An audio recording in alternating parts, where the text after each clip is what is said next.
Hello all, and welcome to the Parenting and Punchlines Podcast with your most excellent hosts, Dylan and Saro. Join us as we gather around the mics to deliver you parenting tools and tips, or discuss the complexities of some of comedy's greatest minds. Whether it's parenting or punchlines, it's all about delivery.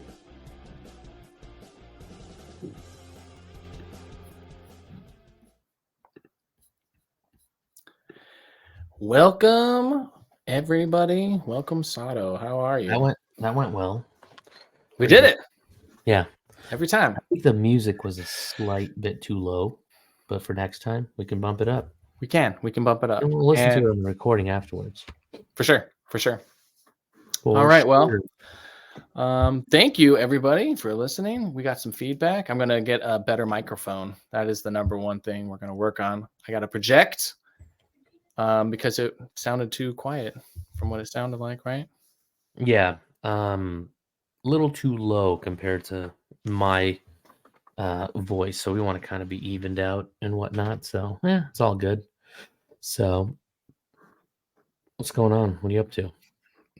All right. Well, I was going to share the Rourke story. I have a photo so people can know what I'm talking about. If you didn't see on my Facebook, my son is a pretty, what is the word? Reactive person. He is reactive. What's up? Are you looking for the picture?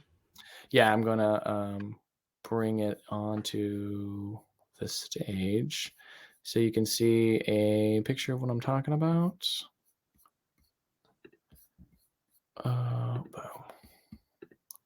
Here we go. There we go. There you go, right there. I don't know if you can see that. I'm going to try. There you go. There's the zoom in. That is a fire pit or a fireplace inside of a home. Your home, I assume. Glass front. Yep. So we, had the fire going. We had the heat up. He was feeling nice. He was sitting over there because that's like where there's like a nook that used to be over there. And my kids love to read books and just sit in front and chill. And out of nowhere, just you heard, and he had his water bottle, took water, and just wanted to spit water at it to see what would happen. Right, just to see what would happen. And he was instantly like shook, hardcore. He was crying and upset, felt guilty. I bet you that was the last reaction he was expecting. I didn't know what happened. Not reaction. That was the last thing that would happen. Like, you know what I mean? Like, he wasn't expecting. Right. He probably thought like similar in my mind, if I could place myself in his body. It was similar to the shower, right? Probably like he thought drips on the glass. Right. And then dad will probably come over and be like, what the heck? And have him clean it up. But I don't think he thought for a second that. Well, yeah, that glass is a few hundred degrees and you pour even tap water or room temp water on there, especially cold water. That's really going to do it. So, and people know that, right? If they've lived in cold climates. First time I lived in a cold climate, I couldn't see because it was too icy. So what do? I pour hot water on the windshield. Damn! Luckily, it didn't crack it, but it made it incredibly worse. And I didn't know that because I'm from Arizona and it doesn't get below 31 here. So that was nuts. So, yeah, he found out earlier than I did. So that's good. Dude, you lucked out. I've seen some of those videos where it just instantly is like, and their entire it was windshield. A rental. That would have been bad. That fucking sucks. Well, that's because I was in Aspen and all the flights got canceled. So I rented a car and drove back to Phoenix from Aspen. So anyway, that's my experience with that. So. But yeah, so this thing's broken now. Now, did you replace it already? No, not yet. So we broke out all the glass and replaced it with cardboard and all that stuff. Yeah, we have a. So I think I could probably do it myself. It's just ordering a piece of glass and then putting some propane type of shit, right? Is that a propane or a gas? It's gas. Okay, so it's not wood burning. It's like you turn the thing and it pops open. So you may want to check the glass. That looks like tempered glass, obviously. Um, and then, the thickness and all that stuff. But I guess in the meantime, Oh, I mean, there's a manual that they have like the little ringlets. So the ringlet is attached the manual to the bottom underneath the frame. So I'm just gonna pull that out, get the yeah, model number and what kind it is and stuff, and see if there's either a repair service and or if I can just like get that information and find where I can get it. I think if it's anything I like bet a it's wind, not too hard. If you can buy the glass, I bet you the glass is something they sell. You don't have to go and make it. They sell that. There's probably a dozen or a half a dozen, fasteners around the frame you take apart. It's just like replacing a photo in an 8x10 frame or something. that's what I was thinking. So Or like probably easy to do. have you ever watched them when they replace your windshield? Yes, with the suction Oh cups, yeah. removing the whatever. Yeah. You're like, I could And do then that, it's but just like, yeah, then it's like a glue, and then they just set it, and then they're right. like, don't And that's touch why it they for put like the blue tape. Don't slam your doors, keep your windows cracked, and give it 24 hours. It's just so that the glue actually does its thing. right, right, right. That's why I'm hoping it's that simple. If not, I'm sure it's going to be like a couple $100 fix. If not, it looks like I'm paying for a whole new fire thing, which Nah, you don't have to buy a whole new one. There's no freaking I way. hope not. I hope Makes not, no dude. sense. That'd be a horrible design if they're like, "Oh shit, you broke it? That Okay, happens all the time. That time happens for all a the new time. one." They make a horrible design, and Have it's like you have you it's the cheap one. YouTubed the model number and anything? You're like, "Hey, YouTube, this is the you know Not uh, yet. gas fireplace 3000. The glass broke. What's up?" Boom. No, There's a no, video like for everything. That's what I'm trying to no, say. you're absolutely right. That's why I'm not looking forward to, but I'm anticipating that we'll have some type of resource. But if not, again, whatever. It is what it is. Hmm. More and more, it's like I'm trying to just I guess accept we'll like wait and see if you get it shit done in the happens. next week or two and give us an update. Right. But what really helped me get through it was this book right here, Hunt Gather Ah, Parent.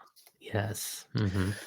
No, what's great about this book, we talked about in the first podcast. So if anybody doesn't know what I'm talking about, just go ahead and hop over to the first one, have a little listen, get to know who we are and what we're doing.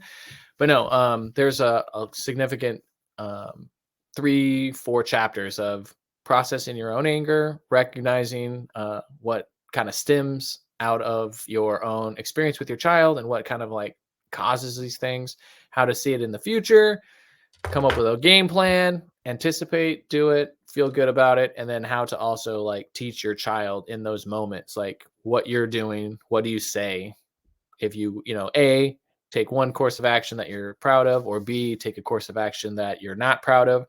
What do you say in those moments? How do you take care of it? How do you proceed?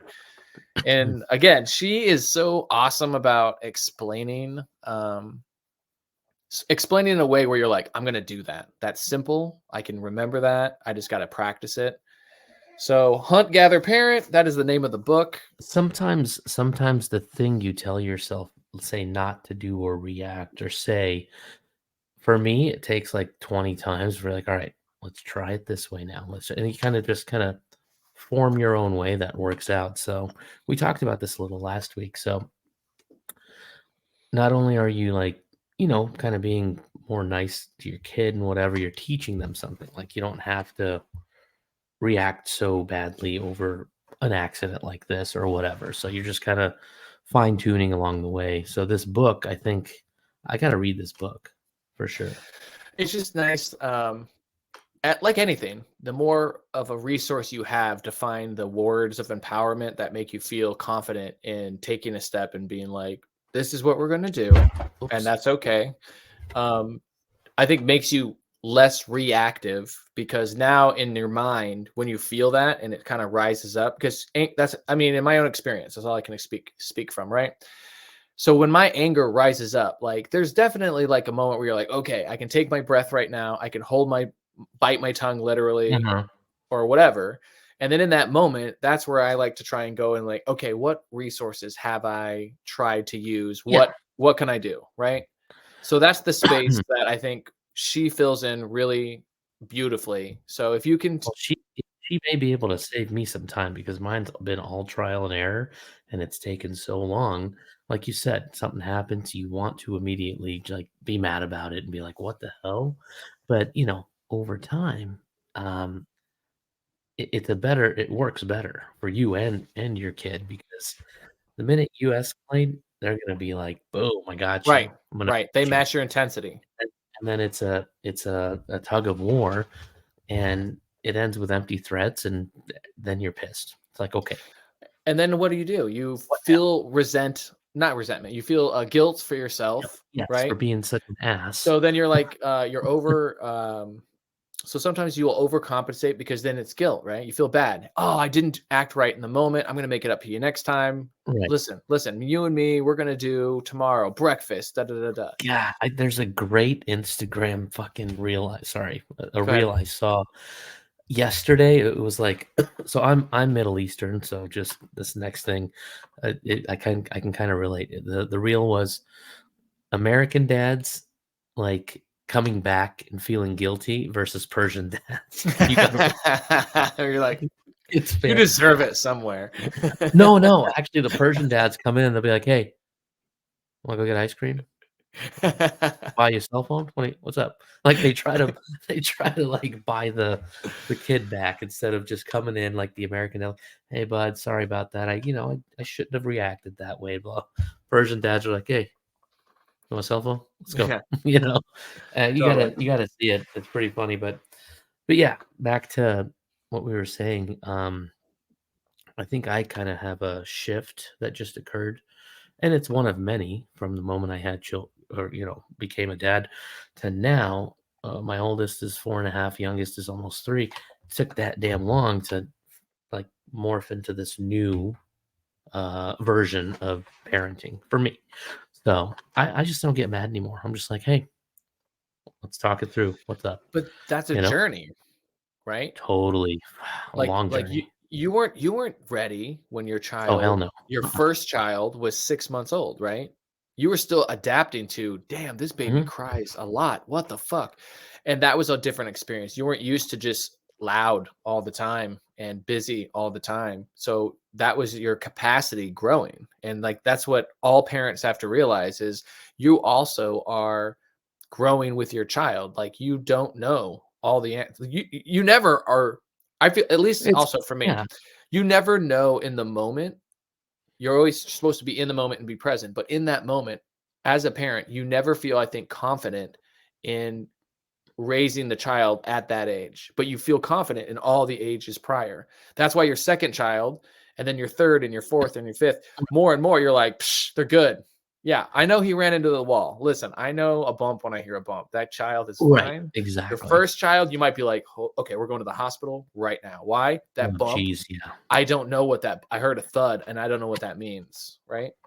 We once drove our first kid to the urgent care center, and he fell asleep on the way, so we're like, I guess we should go in just to make sure," Well, let's you know? just complete Yeah, the whole just for fun. journey. What's wrong?" Looks like the doctor's like, "Looks like he just woke up." Yeah, Like, "Yeah, I he think fell he's asleep in gonna the be good. car." Yeah, "Yeah, he's fine." yeah. Like, "Yeah, well, I have you in here."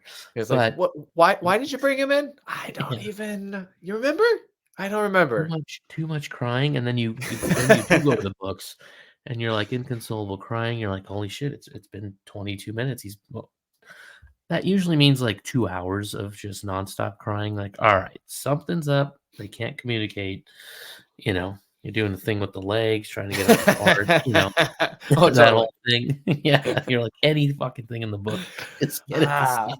dude, I remember that. Um, and I didn't read a sing my wife read everything, and she Tell her kinda to gives read Hunt, Gather, well, Parent, dude. she gives me the cliff notes, I'd and then love I to hear that. improvise, There you go. No, No, that's I'm gonna helpful. write that down. That's a good see, like that. That's a good synchronicity with your partner. Like, not everybody has to read the book, but if No, you're I'm getting the not reading cliff books, dude, notes, for if you're real. communicating, that's the Right. good thing. I think just take in the information in the way you know and do your best to create a format that your partner can assimilate to, right? Like Aaron's not a big reader. That's okay. Listen, I've Yeah. tried. There's so many books. I'm like, listen, this is You're gonna fucking love this. You've tried to get me to read books. I'm like, Right, yeah, right. man, I I know, I buy know. the damn book. I buy the damn book, and it just sits there. I'm like, It's I'll get okay. it. That's all right, you know. And sometimes also I'm like, all right, I gotta start them on certain people on the right genre because I get that too. Like, not everybody's into specific things, right? Like, Sure. there's certain sci-fi books, right? I just be like, yeah, I'm not gonna recommend that. You wouldn't. It's on the very nerdy level, right? But I just like to read, so I always want to share any book with any person. But this one specifically, I think is well written, so interesting, besides the fact that it has to deal with parenting and it has amazing tools, tips, and routines that everybody can benefit from, like Yeah, today. Like, super helpful. I'm actually writing it down in my notes right now. Is it hunt, gather, something? Hunt, Gather, Parent That's what it is. Um, by Micheline let's see. Mic. I bet you if I put that in there, that actually might be a good little gift, Dude, absolutely. And she is an NPR researcher. She has I'm pretty sure she had a show on there. She has hold on. I read the whole bio thing on her the last So podcast. she knows her Google stuff. her. Oh no, she's no joke. The thing that Yeah. I think everybody can appreciate is she went and did the research with her child. She was having conflict. She wanted to know for her own personal understanding to just benefit her family relationship. So she went to the quote unquote best of the best in the world. Certain societies and cultures procure, like, for instance, they say the Swiss have the most intelligent and their school systems is the best, and the Mayans have certain, like, helpful community oriented children and behaviors. And so she went to those different places to say, like, what are the parents doing to create the environment, and what are they saying to cultivate that independence to do these things of their own volition in a way that benefits them and everyone else around them. So when you I see think it, and then Sorry, go ahead. Sorry. Oh, all I was going to say is, and the thing for me that I personally was just like super excited about is it parallels Montessori, which is the philosophy behind the school that we work at, and and the training that I have.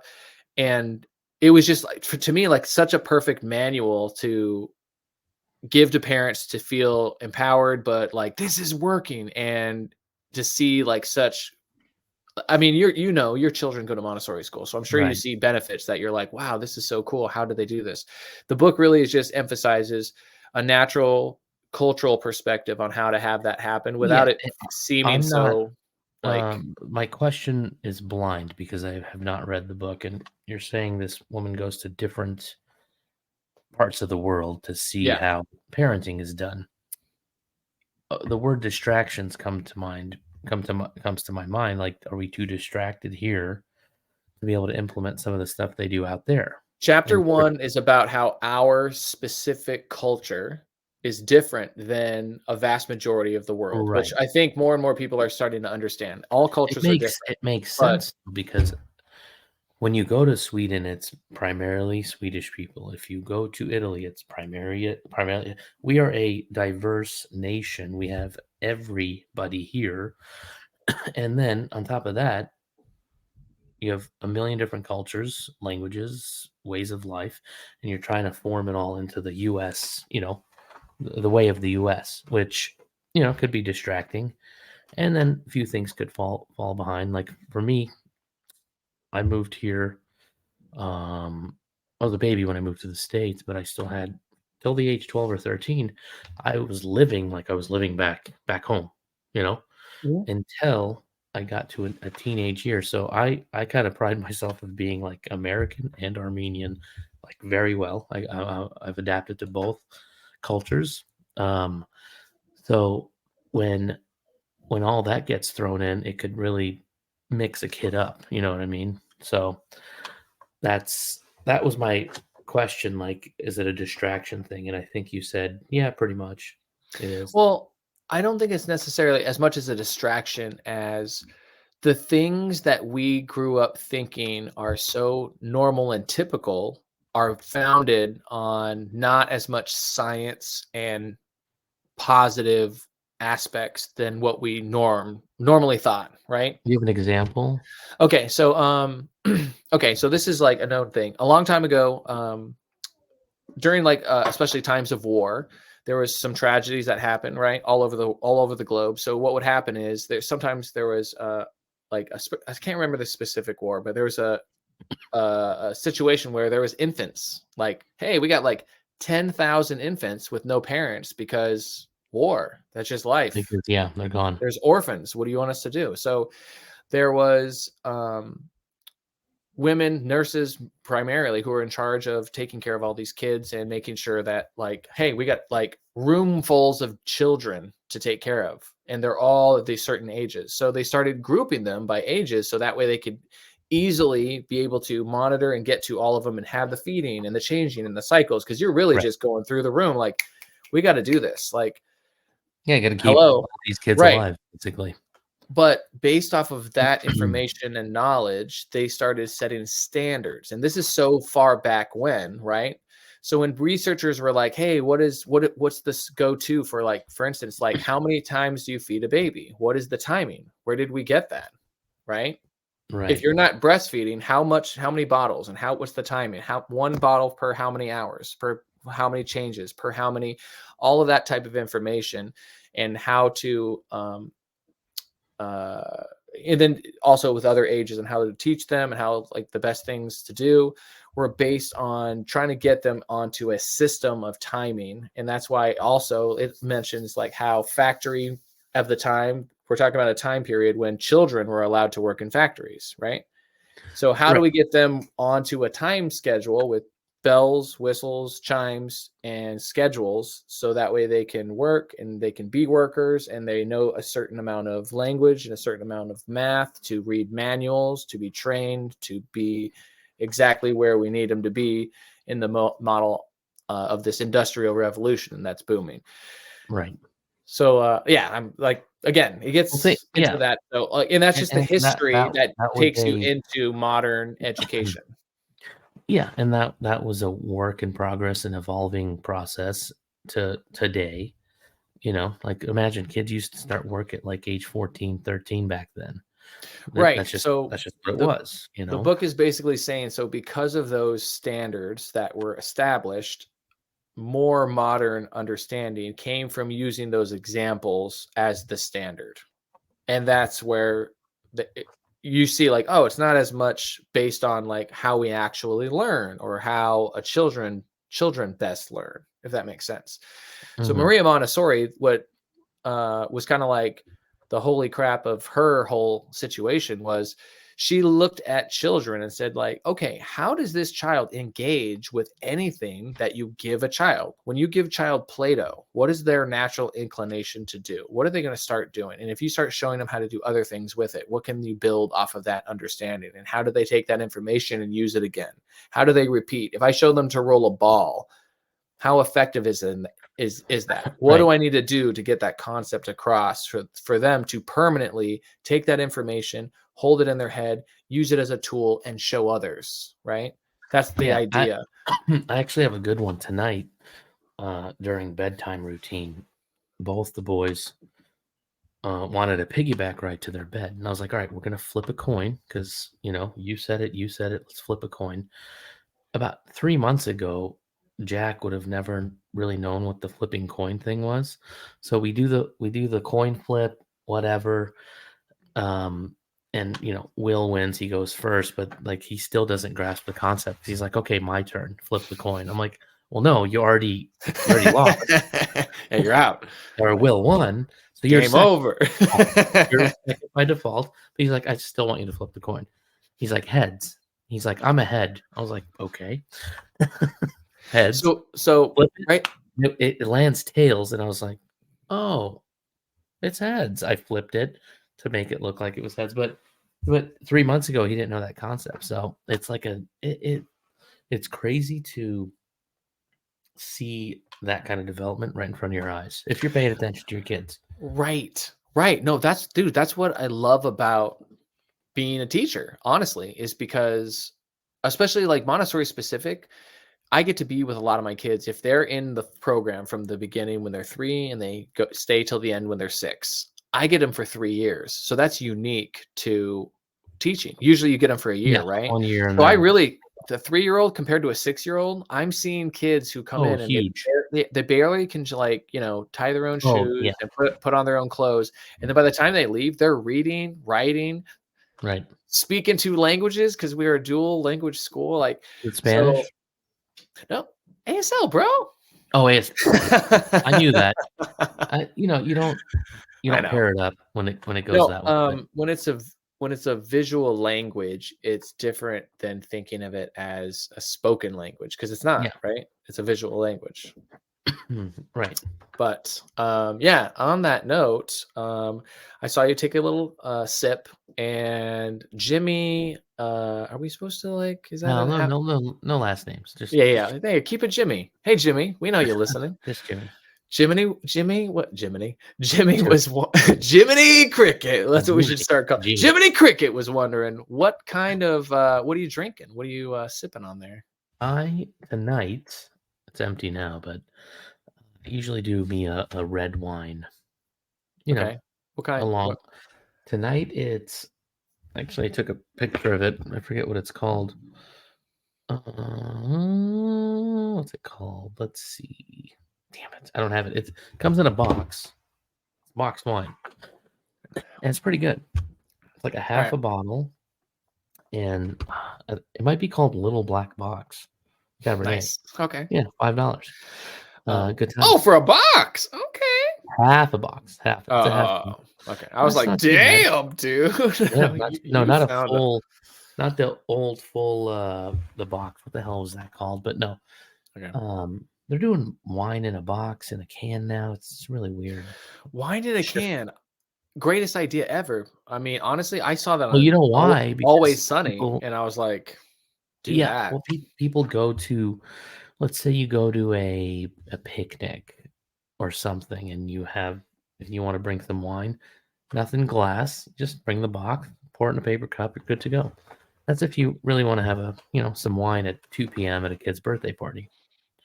I'm trying to drink more wine. It's supposed to be healthier, but yeah. What do you got? You got beer, right? Guinness. Guinness, baby. Yep. Those Irish genes. Listen, I had a dream. You were told to drink that. No, I've been to the factory. Okay. Yeah. I went to the motherland, and I was just like, yes, I'll go. So yeah, your grandmother took everybody to Ireland. That was like a big reunion trip. What, like 5 years ago or something? Oh no, it was a lot longer than that. Was it? Time flies. Maybe 10. Listen, you're asking the wrong person. Dates. Hang on, was Aaron there? No. Oh, before Aaron. Mm-hmm. Yeah, this is You're talking pre the love of my life. Oh, that's what I'm saying. That's a long time ago. Yeah, so it's at least 11. Like it was like 5 years ago. I feel that way about all time, but then I have to just look at my daughter, and I'm like, yeah, you're 11. So yeah. So it was before you had kids. Oh yeah, way before I had children. We went. Honestly, those were like some great times because not only did we go to Ireland and do amazing things, and I was with my family. Like me and my cousins crashed an Irish wedding at a fucking castle, bro. I remember that. You have any photos of this? Yes, we do actually. I have posting those on Instagram, dude. I gotta get them. You know how you have the little chip? Remember back in the day, you gotta put the little shit. Dude, that's easy. That's easy. Send it over. I'll do it for you. Yes, absolutely. If you want to send them in the mail, there might be some sensitive material on them as well. Right. Just I'll make sure. Yeah, let's just. Wait, what kind of? I'm just saying. What are you talking about? Oh, I don't listen. I can't. I sometimes just go through pictures and I'm like, you and your life. What are you doing? Delete. So yeah, dude. Oh my God. Yeah. I got also some crazy shit that just was funny to me. I gotta see, because I'm sure somewhere on that drive or chip or whatever the hell it is, floppy disk, maybe maybe there's some old Tucson photos from back in the day. Like we're talking early 2000s, like 01, 02, because I feel like there might be Tucson. Maybe Tucson, I feel like was a gap. I used to document just because it was fun to take photos. And I Right. worked at the film studio, right? Ritz. Whatever. Yeah, Ritz.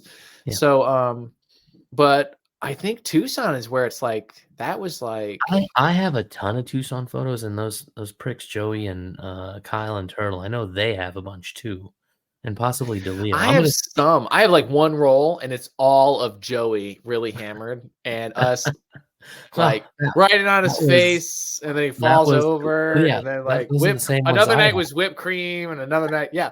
I think that was No, just most not whipped cream, shaving cream. shaving cream. I got one Yeah. of shaving cream. I got him with like a million fucking clips all over his face. Right. I got Oh, one of him. He got mad one night and took part of his dresser, the drawer. Remember this night? I And do. he chucked it up against the wall, and I got an action shot of it breaking and him just throwing it. So Yeah. anyway, he's That, getting married Friday, FYI. I know. Congrats. Getting married, and so Fucking I'm gonna see married. all those guys there. Kyle and Excited. Turtle and Joey, and Jimmy will be there, obviously. And So he's Jeff just got into town. okay. So yeah, it's gonna be a good little weekend. Hell yeah, dude. But yeah. Good luck. So anyway, yeah, good luck is right. Like you know you're like the moral compass in that group, right? Totally. My eyes are on the exit. Anytime shit goes down, I'm gone. I'm out of there. Oh yeah, I would just check for lighters, just No, go, it'll be Jimmy, fine. Jimmy. It'll be a party. But we got to be out of there by like 10 o'clock. Wait, But what? tomorrow's the rehearsal dinner. Yeah, it's a small wedding. It's like 70 people or something. But 10 o'clock? Yeah, I mean that's whatever. It's a small No, group. that's okay. That's all right. 4:30 ceremony. Probably Okay. 5:30 or 6. So 4 hours. That's plenty of time to get in plenty of trouble. So my mom's watching the kids. Will be there. It's like right down the road from us. Nice. So yeah, it should be good. Tomorrow's the rehearsal dinner and the rehearsal. And Kyle's gonna be ordaining the whole ceremony. Are you kidding me? He did turtles. Yes. He did Dude, turtles. you need to film this. I will somehow. film it. So You gotta for film turtles, for Turtle's wedding, Kyle and I were kind of the I don't know how to put it, assholes, I guess. this.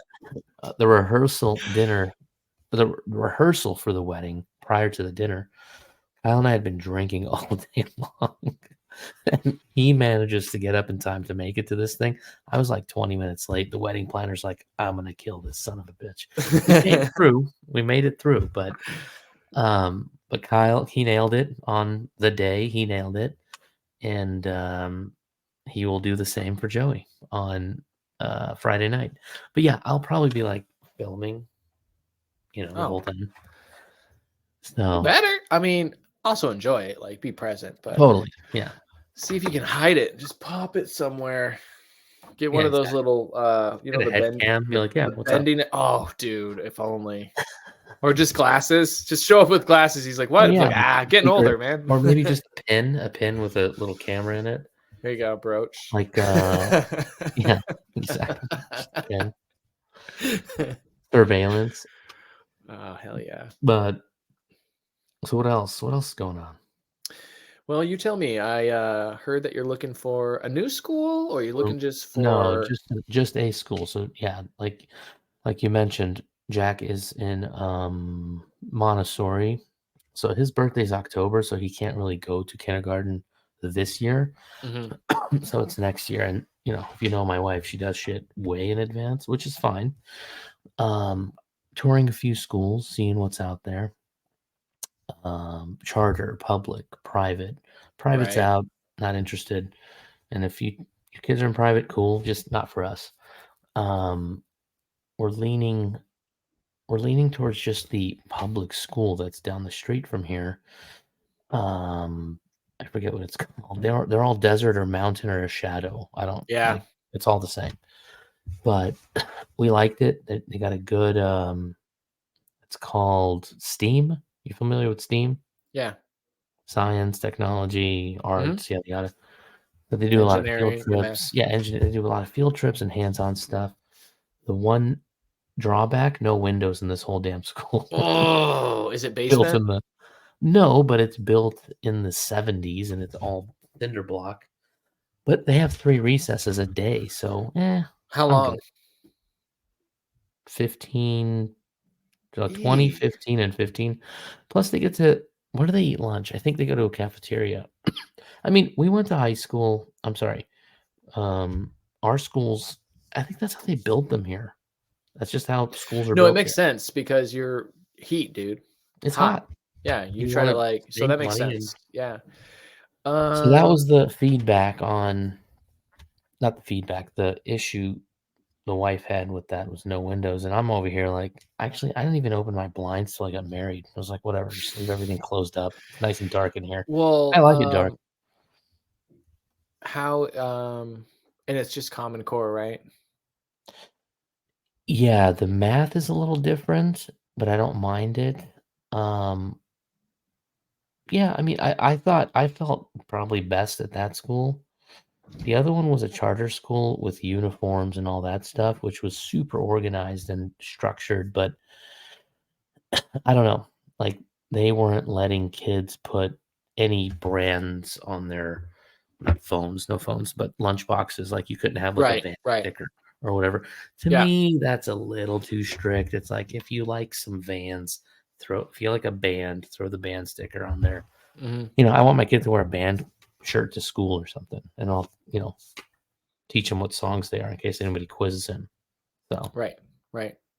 but So, all right. Then when you're looking for a school, what were the things that you and your partner talked about? Like what's on the docket? What are the things that you're saying, okay, we need A, B, and C. We want honestly, I'm a feel type of gut feeling person. I did this much research. I just walked into all these schools and I was like, nope, nope. I know it sounds ridiculous, but you talk to the teachers, you ask questions. Um, of course, there's a little bit of research involved, but I don't. I'm not the type that beats the research up and like tell me the answer. Like I got to go in there and feel it for myself, type of okay. What thing. about So yeah, but what about Eve? How's she because she's you said not she's more of a researcher or she 100%, 100%. Yeah. okay, so And her mom is a retired school teacher, and in her mind, it's like these public schools are failing big time. So, okay, there's public school. You send your kid away for 6, 7 hours a day, whatever it is. Excuse me. They come home, the learning doesn't end. Like you can't, as a right, parent, right. send your kid away and be like, "All right, public school, take care of everything. I'm just going to be here doing what I want." They come home, you got to help them out, help them with their homework. If the conflict arose at school, walk them through that. The other day, Jack comes home. He's like, my friend, I won't name his name, but my friend who I love and hang out with all day, every day at school, didn't want to talk to me today. I was like, oh, like, well, what's up? Was he in a bad mood? Was something wrong, or did something happen?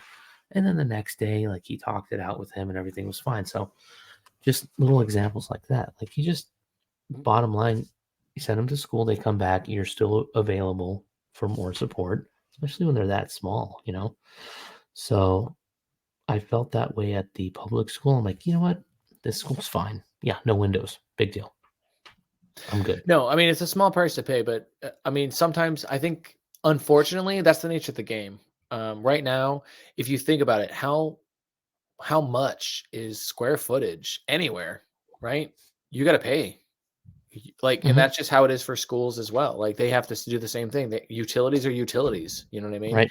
Air conditioning for how large a facility a school is. Right. Like really think about that. So just But keeping it yeah, cool the stuff is that costing. they do makes up for the no windows exponentially. Right. Like they have cool. They go to Knott's Berry Farm. They Oh go hell to yeah, dude. like a space center. Like in elementary. So this is where I got screwed in the transition from moving from California to here. I jumped a few schools. I never got to go on any of those trips Right. because I'm always moving during those trips. But those trips are super cool, and I'm thinking like I'm totally gonna chaperone for one of these. Sounds fun. I Sign want up to go. early. Yeah, Sign up I want to early. go. Let's go. Oh, I'll go on dude. a ski trip. Hell yeah, dude. All good. Especially if you're So that parent that can help. Like you can Totally. be there with your kid, but you know what? I gotta just say, Saro, I'm proud of you, dude. Like I know you think it's normal. It's more normal than it is, I think, to, like you said, to have that expectation that I do need to take responsibility in some of the things that my child does, and that certain learning does not just Yeah, you can't start just go and shit end on at the school. teachers, man. Too many people shit on teachers.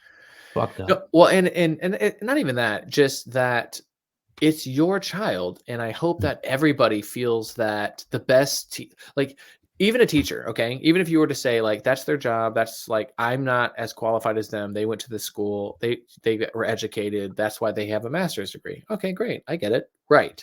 But at the same time, your child knows and feels the bond with you and your partner as well, right? Everyone in that house who brings them up every day and cares for them.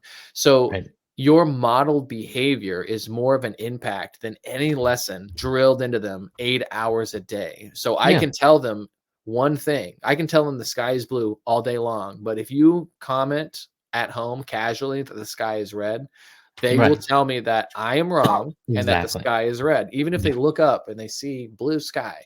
And that's just the way it goes. And that's why, it's important that parents just understand that love is also a responsibility, right? And I Mhm. think that having a partner is just understanding that as you deepen that relationship, and now you have more of that love and responsibility to go around because you're, multiplying. Um, it's okay that you don't know the way. It's okay that it's hard, and it's okay that, like, you fuck up. Like, Yeah, and you're parent, going to.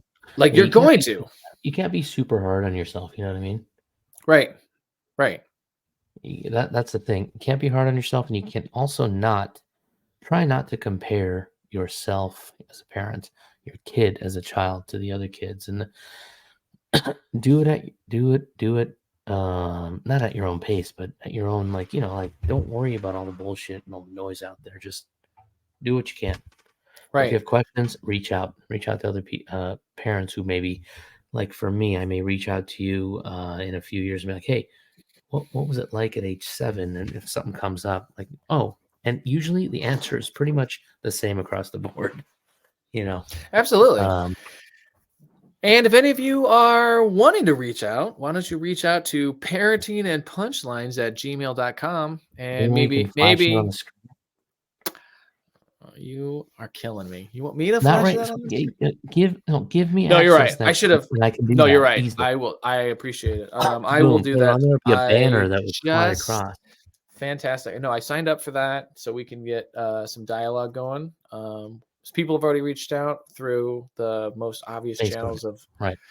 YouTube. Also, I posted this, I think, so far only to YouTube, and then shared it through there. But I opened up Spotify and then an Apple podcast. I just have to rip the audio out, or I'm sorry, the audio from the video, and then post those on. Right. I'm new, I'm learning, and I am terrible with technology, but this is You're already one up on me. I wouldn't even know where to look. So thanks.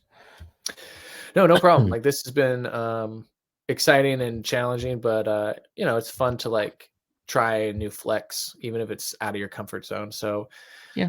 this is good.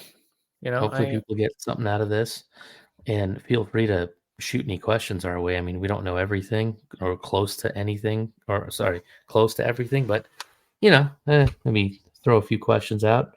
They could be funny, serious, whatever. I'll at We'll do least our best. research. I'll give you what my best from my own training and experience as a parent Yeah. and a teacher, and also through, honestly, this book. I think any person who I've already recommended it to two of our new parents. One of them, she bought it immediately, only because a lot of times, typically right after enrollment, everybody's really like, yeah, anything you say.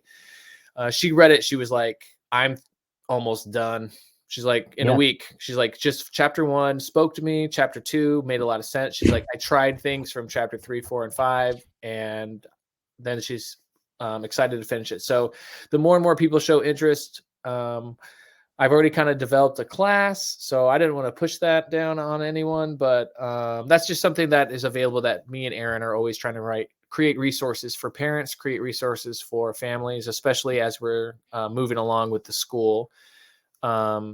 We just see that, especially, parents with kids of disabilities, Yeah. that being deaf as one, I think feel that they want to just feel right in the support they're giving their child before they feel the confidence to really take a stand on any one decision. And I think any parent feeling that, reach out or start talking to other parents. I don't know about you personally, but it is hard sometimes talking to another parent about parenting, right? Because you have your own set ideas, but at the same time, you never Yeah, know but who. it shouldn't be like you're gonna hang out and talk to parents that don't do it the way you do it, and vice versa. But there should never be any judgment, unless if it's ridiculous. But most things shouldn't be any judgment. There should be no judgments unless you're fucking I ridiculous. don't No, even have an example, but I'm something just kidding. that No. the ridiculousness that I'm talking about. I always joke around with like parents that I've never met before, Yeah. and I'm like, "This fucking kid did this." He's like, "What an asshole!" And they're like, "Well, oh."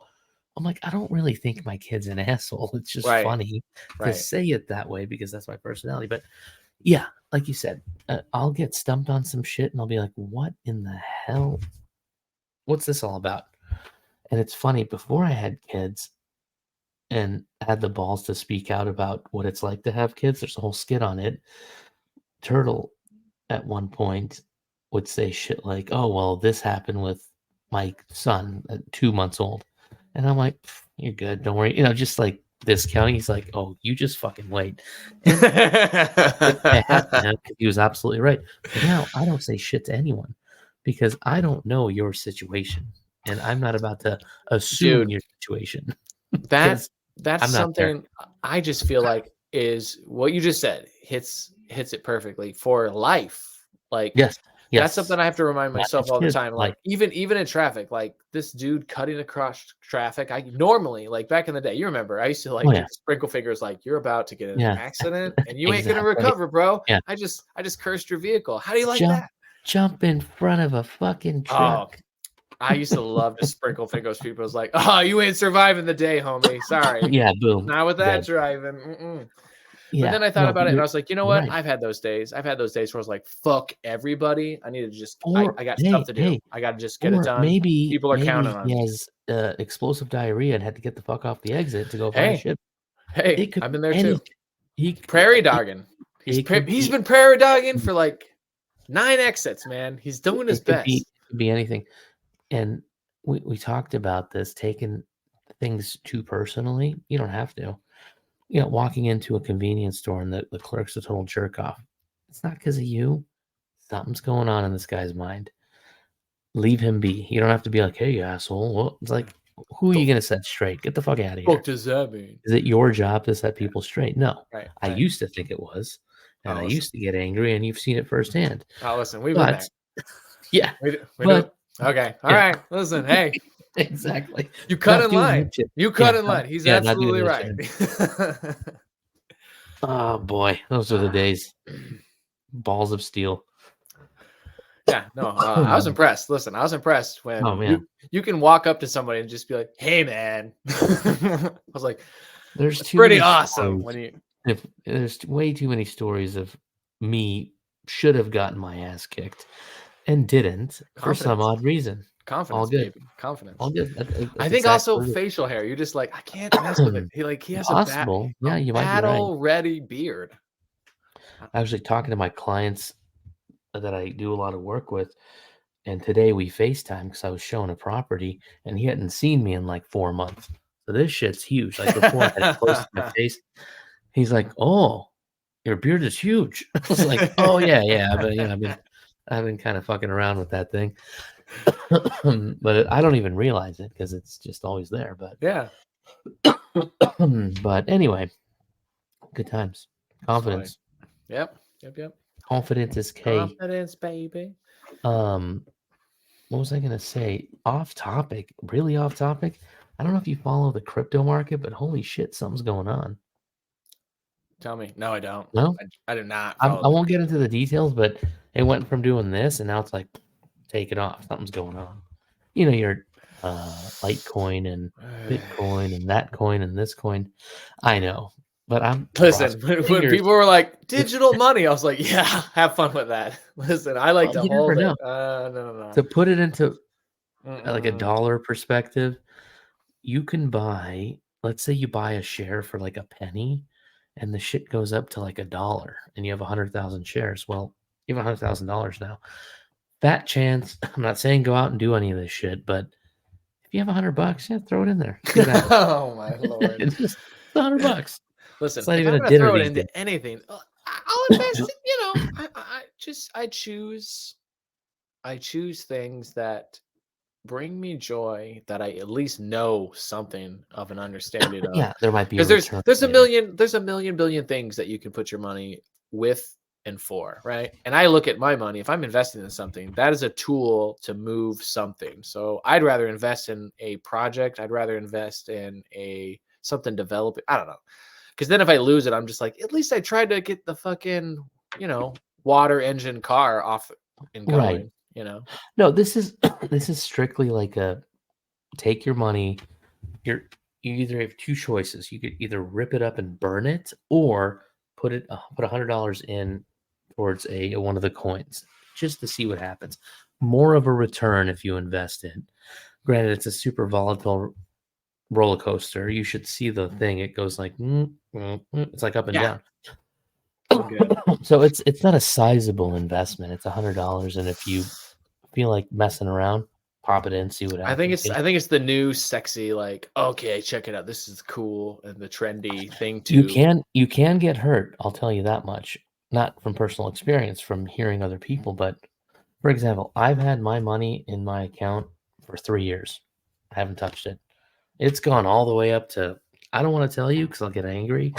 All the way down to I don't want to tell you because I'll get angry. So it just does this thing. You look at it every once in a while. I have it send me a notification if something big goes down. All day today, boom, it's been climbing. So anyway, Okay. So, that's what a lot of dads do this what are you shit. waiting for to sell? Are you just No clue. I'm okay? totally riding it. The money I have in there is money I'm okay if I were Okay. to lose. Not saying I have loads of money falling on top of me, but No, it's it's just money similar to like when you go to a casino. You're like, listen, if yeah. this turns into something great, I'm gonna have a Actually, cap. I'm more responsible with this than I ever was at the Las Vegas casinos. I don't know if you've been there a time or two. One time I came home and sold my television. I was 24 years old, ran out of money at the casinos, came home, sold my TV to pay my rent. So I'm nowhere near that. So Good. That's good. I remember because it was a No, bar I employee. remember. He's Also, like, it's "Hey just man, like you want to sell me your TV?" I feel like you were like the FOMO at the casino, right? Like if other people were gambling, you're like, I'm gonna You go gotta check go. out. What are you gonna do? I'm gonna Like take a freaking nap? you're done. Just walk around, take a lap, like go I tell you about stand the over time somebody and just that laugh one of the at all the dumb craziest things. one of the craziest trips I took was with Taylor, Louie, and I don't maybe Chad and Mike. We went for Taylor's like 22nd birthday, and that was a shit show of a Vegas trip. We were all like 22 years old, but I'll always remember, like you said, I was like, I'm out of money. Okay, well, let's cash advance something and do this and just come home with nothing. But yeah, lesson learned. Good Yeah, times. it takes a couple moments, Have but we been to Vegas together? I don't remember. We've been to oh, Mexico together, but I not Vegas. I don't think Vegas. I Oh, stopped going for multiple. Number one was it's not fun. A lot of you like I have a cutoff limit. I take only what I can lose, and most of the time I go away a winner, and nobody likes that. Like yeah, no, it's you the were worst. responsible. That's how I would play today, but Put it in your it, pocket. You double your money. You put it in your pocket, and then you say that's it. And then if you lose, you're like, great, I well, got what's in my pocket. And then you go yeah, get free chicken wings because they were watching you, and you go, "Hey, where's that free drink you were walking around bragging you're about?" you're a logical man, but again, we're 22 at a blackjack table. We Ugh. drove there on a Monday night, arriving Tuesday morning at 4 a.m., where we proceed to sit at this blackjack table for the next 10 hours before we can check in, all while Damn. drinks are getting poured into our mouth, not Right. No, that's free drinks, keep them flowing. boom, boom, boom. That's why you got to ask for like No, appetizers. she comes around. Okay, you play long enough, a plate of food shows up. They're like, "Don't you go anywhere, keep going." And they're like, "Oh shit, I gotta go check into my hotel. It's 4 p.m. I could have checked in 5 hours ago." So that's kind of how they get you. And that one trip it was Chad, Taylor, myself. I don't know if Louie and Mike were on the table, but we sat at that table for 10 straight hours. I shit you not. 4 p.m. to 4 a.m. when we arrived, plopped down at Casino Royale, played till 2 p.m. Nobody got up to pee or anything till it was time to leave. Like, oh man, I got this. And it was a blurry, wobbly way to the hotel, but I wouldn't trade it for anything. It was a blast. No, that's the thing. Is like, is that the story where like you guys are like waiting for the bus to come get you, and then like a limo comes up, and everyone's like, "Yeah!" and you guys are like feeling like crap. You're out of money. You're like hungover. It's the best story coming up. Like there's many of those, but the best story ever, and Taylor will kill me for telling you guys this. And I'll keep it PG. This is not his 22nd birthday. This is a few years later. We're a little older now. Oh, it was for Ryan's bachelor party. There's like 13 of us. I don't know, not the Ryan you know. I don't want to say his last name. A Barrows guy. Oh, okay. We're in there. I think you know which one I'm talking about. So we're in the casino. Taylor loses 700. I lose 600. I'm just like, fuck, whatever. We come outside, spark up a cigarette because we both smoked back then. Taylor's sitting on the curb. I'm sitting on the curb. We're smoking. These two chicks from a distance are walking, not towards us, but on the sidewalk. And one says to the other, next guy, I'm just doing it. I'm going for it. And she's like, no. And then she's like, what about this guy? He goes, not anyone but that guy. And talk about getting kicked while you're down. You can laugh about it now, but I was like, damn, that is brutal. Oh, damn, brutal. That's rough. You just lost a ton of money, and this chick, I'm just like, oh god. But that's one that will forever stick. That's one thing that's different about men and women. Women can walk up to your face and shit all over you. And then, but people would be like, oh, dude, that guy's an asshole. Yeah. Oh no, you can't do that to a chick. No freaking way. Damn, dude. Wild. Anybody but that guy. Anybody but him. Anybody but him. No, that wasn't the exact. It was just like, yeah. No, same effect. It's ouch. If we were the last two, I would not. Basically, is what it comes down to. But that was a fun trip. I think that was the trip where I went home and sold my TV. Good times. It happened in Vegas since 2015 for Turtles. We would go and we'd gamble here and there. I went with a couple different groups, but every time I was just like, yes. I mean, it's Vegas. It's not the best idea ever. And then on top of it, that's where Nicole was from. Right. So we went there all the time, all the time. So I was good. I was. Well, not only that, like Vegas at night is extremely fun. Vegas every so often is fun. Vegas during the day is tragic. It's nothing. Yeah. Oh, dude. Well, I saw it. And then also for whatever reason, people really like the old Vegas Strip. The old Strip, right? Old Town dude. The old Vegas Strip. Yeah, the old Vegas Strip. I don't. I mean, well, it depends. If you're there past midnight, wow, be ready. Yeah, it gets super weird. It gets all like vaudevillian and shit. Like people are putting swords down their mouths and doing all these weird things. And worse.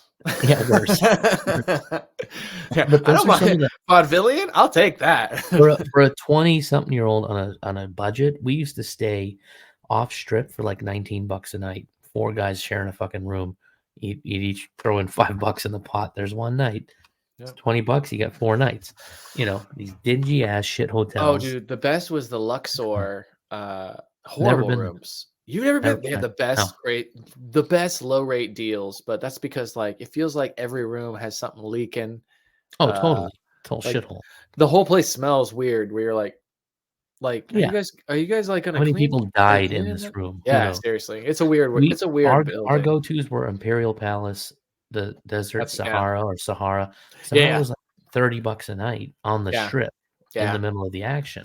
yeah. And Um, anytime you want, you always get that deal. yeah. You're just like, how are you And guys I staying in think business? these hotels we're talking about are long gone. They've been demolished and Oh, I wouldn't doubt it. expensive one is put in there to their place. So if you want to go to Vegas now, it's like before our time, you can stay in a hostel like 50 years ago for $5 a night. This was the equivalent of that. Like you just needed a place to sleep, Mhm. a shower, and that's it. Because you were not in the room from the hours of 10 p.m. to 6 a.m.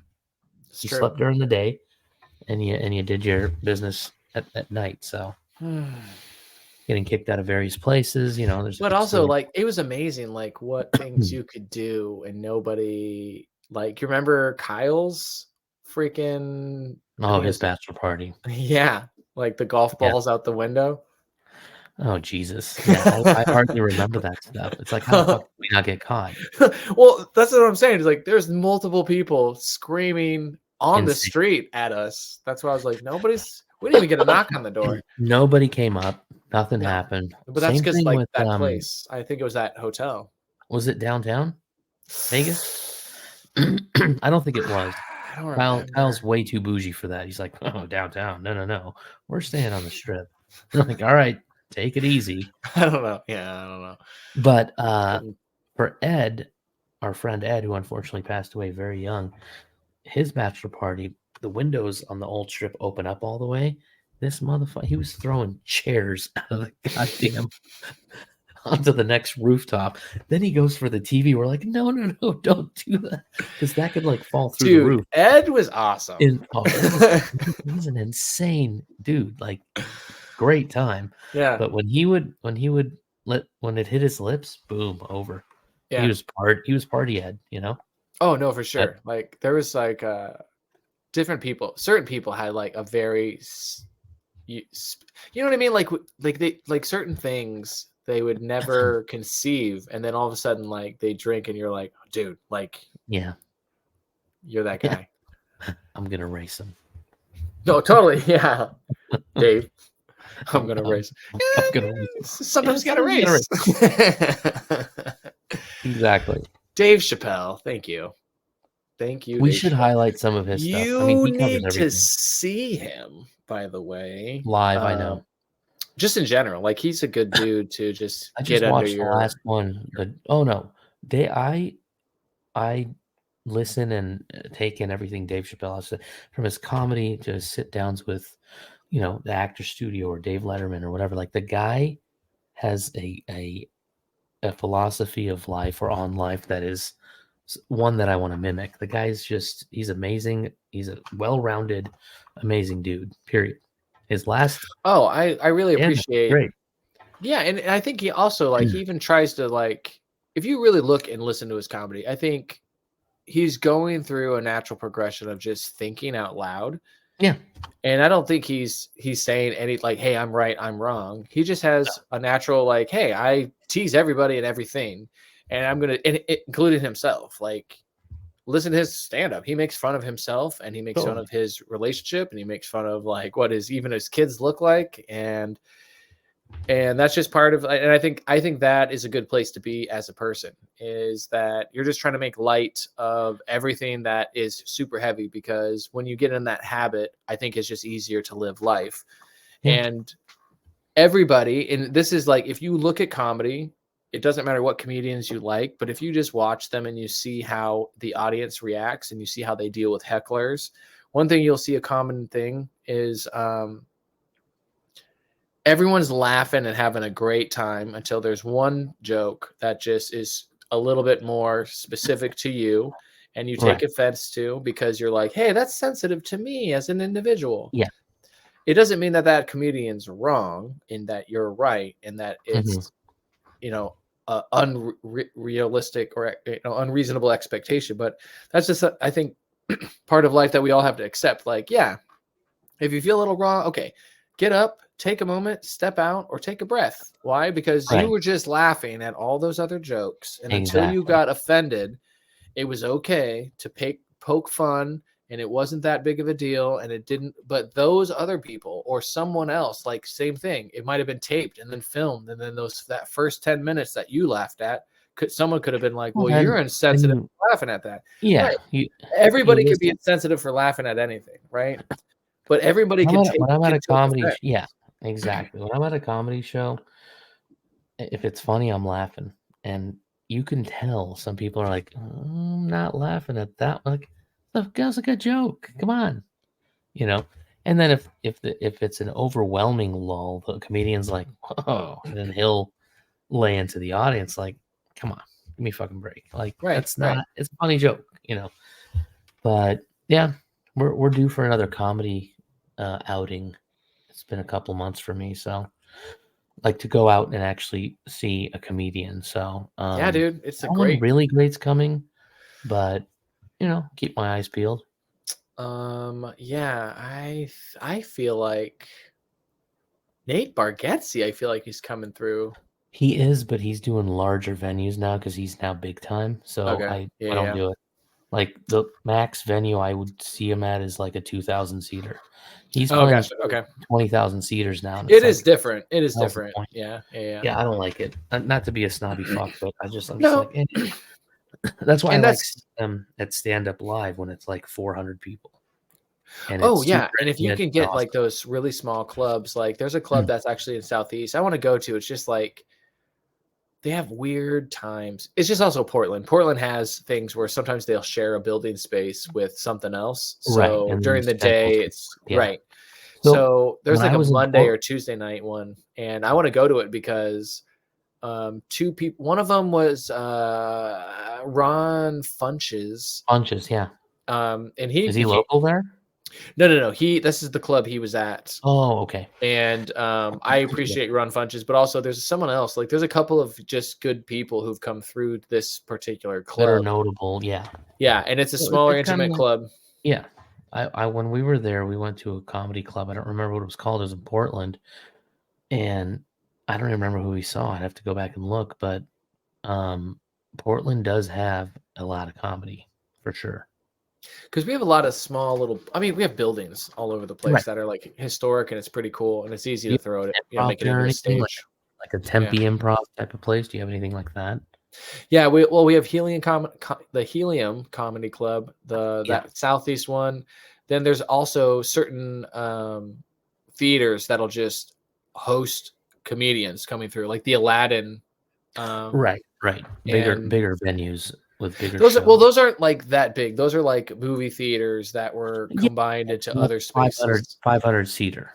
That's what I mean by a bigger. Oh, yeah. Okay, yeah. Even like a little smaller than that, like or smaller, 200-300. Yeah, but still, those hundreds. Good. Yeah. No, and if you can get little like bars and stuff, like that was like. Do you remember where we went when we saw? I think it was DL Hughley. Yeah, that was Stand Up Live.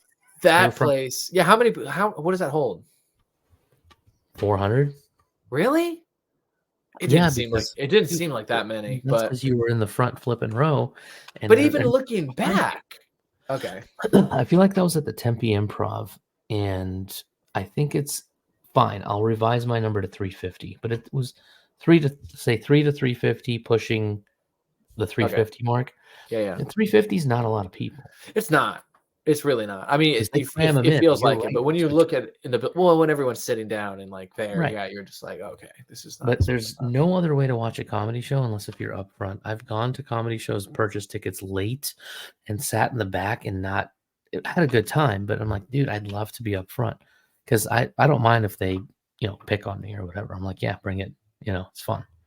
But I think that's another part of the experience because when you are in the first few rows, like. Expect that, like, because I remember when we were up there, like everybody, like even that cop dude that we were with, he got made fun. Hey, everybody, like he was like they're just like, and it's not because it's not just one comedian. Everybody goes through, and that's one thing that in going to comedy shows, I keep forgetting to do it because you're kind of in that anticipatory, excited mode.